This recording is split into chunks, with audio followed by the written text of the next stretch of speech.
তোমরা ঠিক কি বলতে চাইছো আমি বুঝতে পারছি না। বুঝতে পারছো না? এখনো কিচ্ছু বুঝতে পারছো না? আচ্ছা, রনর বউ মহান হওয়ার জন্য কলেজ থেকে একজন মাস্টার মশাইকে ধরে এনেছে, হয়তো পিসিমণির সঙ্গে কোনোদিন তার একটা সম্পর্ক ছিল।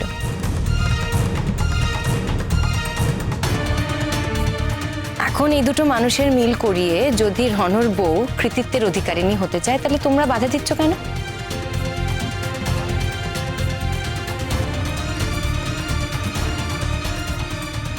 বড় বৌদি কি ইমনের পক্ষ নেবে না বলে জাস্ট এই পয়েন্টেও তোমাকে বিদ্রোহটা করতে হলো নাকি?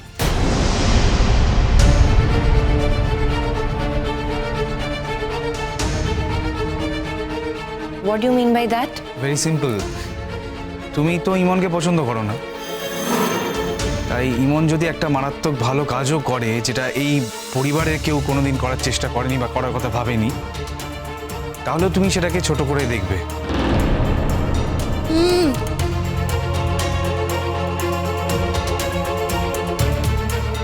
না, আমি বলছি যে ইমন কৃতিত্ব নিতে চেয়েছে, আমি ধরে নিলাম চেয়েছে, কিন্তু তার বিনিময়ে ইমন দুটো মানুষের জীবনকে এক করে দিচ্ছে। দুজন মানুষ যাদের একজন আরেকজনের শোকে সারা জীবন পাগলের মতো কাটিয়ে যাচ্ছিল, আরেকজন বছরের পর বছর অপেক্ষা করে গেছে। এটা জেনে যে কোনোদিন পিসুমণি ওনার না হতে পারে, ওনাদের ভালোবাসার কোনো দাম তোমার কাছে নেই রূপকথা দিক, ওনাদের এই অপেক্ষাটার দাম তোমার কাছে নেই। এখনো তোমার কাছে ইমনের কৃতিত্ব নেওয়াটা বড় হয়ে দাঁড়ালো। আই এম সরি বাট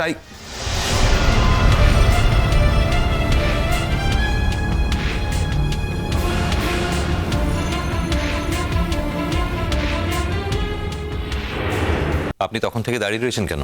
আসুন, বসুন না। বাড়িতে ঢুকতেই তো আমাকে বেরিয়ে যেতে বলা হয়েছে, তখন আর বসি কি করে বলো? তোমার আমাকে মনে আছে কিনা জানি না, আমি যখন এই বাড়ি ছেড়ে চলে গিয়েছিলাম তখন তুমি খুব ছোট। আমি কিন্তু তোমাকে দেখেই চিনতে পেরেছি। তোমার মুখের আদলটা এখনো সবটা পাল্টায়নি, তাই আমি একবারেই চিনতে পেরেছি তুমি রণ। তবে একটা কথা না বলে পারছি না, তোমার বউটি কিন্তু একটা অ্যাসেট।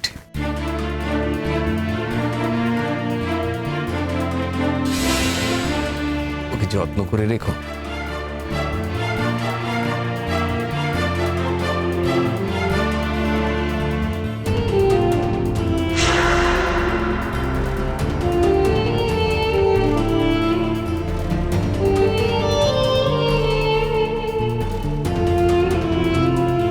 এই বাড়ি থেকে আপনাকে অপমান করে বের করে দেওয়া লোকের যেমন অভাব নেই,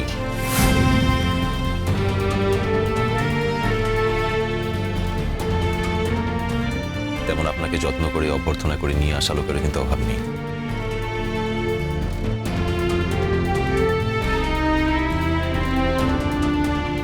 চয়েস ইজ ইয়ার্স, আপনি বেছে নিন কোনটা নেবেন।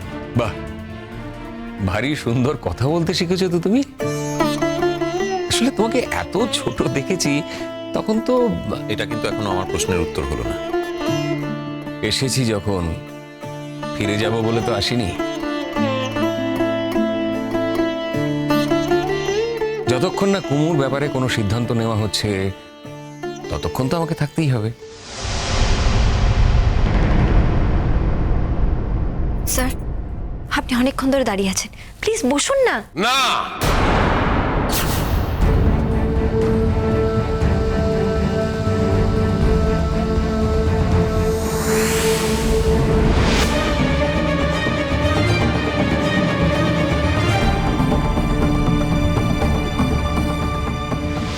মমদবাজি হচ্ছে, মমদবাজি চাওনি ঠিক করবেন তাই হবে।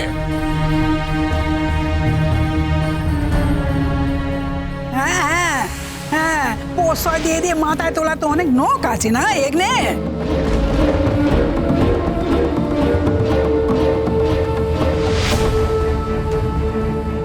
সেই অনেক লোকের মধ্যে আমি আছি, আমি বুঝতে পারছি।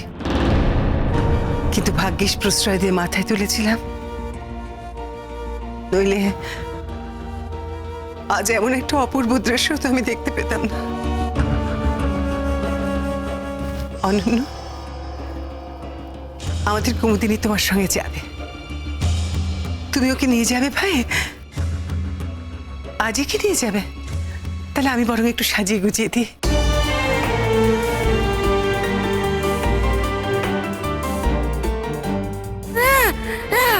আমি যাবনি, আমি যাবনি, আমি যাবনি, আমি কিছুতে যাবনি, আমি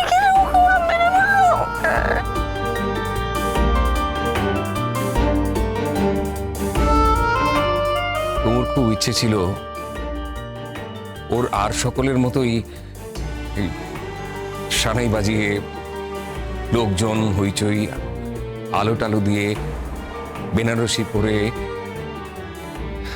গয়নাগাটি পরে বিয়ে হবে।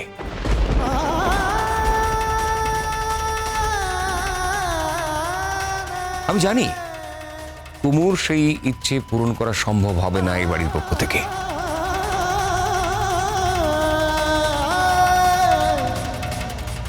কিন্তু আমি সেই ইচ্ছেটাকে সম্ভব করব।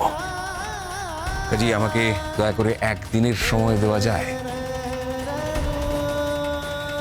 কে বলেছে আপনাকে সম্ভব হবে না?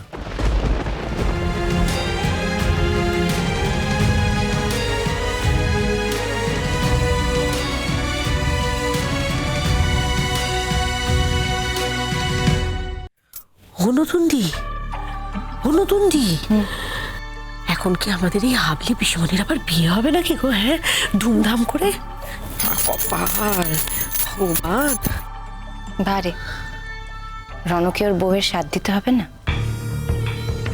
এই যে ইমন একটা দারুণ কাজ করেছে, সেটা তো রণকে গলাবাজি করে সবাইকে জানাতেই হবে। তা নাহলে সবাই ইমনের সম্পর্কে জানবে কি করে বলো? তবে বিয়েটা মনে হচ্ছে ভালো করে ধুমধাম করেই হবে। রণ, হ্যাঁ বাবা, এখন সময় এসছে সবকিছু আগের মতো আঁকড়ে ধরে না রেখে অন্যের হাতে দায়িত্বগুলো ছেড়ে দেওয়ার।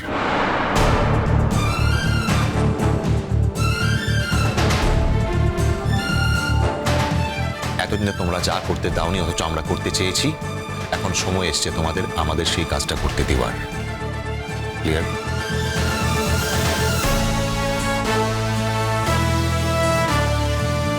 সাবাস রণ, সাবাস।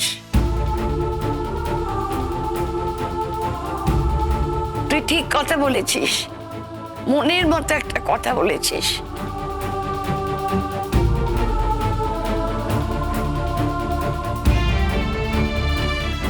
ওকে একটু হাসা না দে, সারা জীবন শুধু স্বপ্ন দেখেই গেল। ওর মুখে কি আমরা একটু হাসি দেখতে পাবো না? রণ, ওকে একটু হাসা।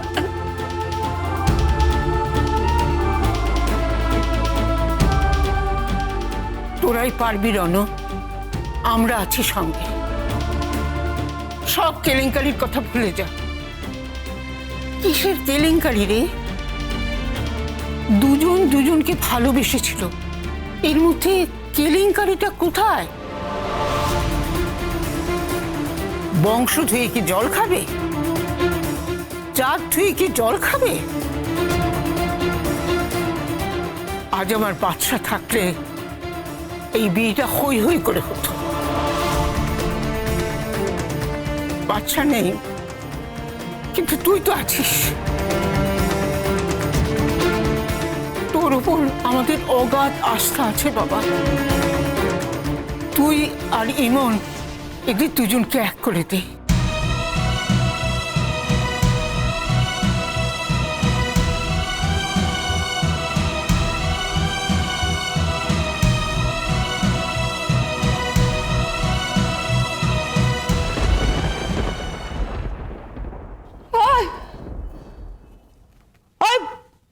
বড় বউকে জিজ্ঞেস করো তো।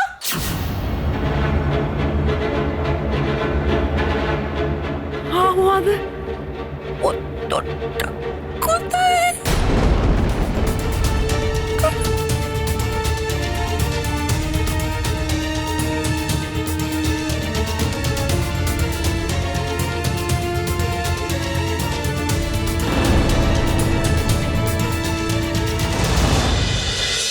কুসুম দোলা।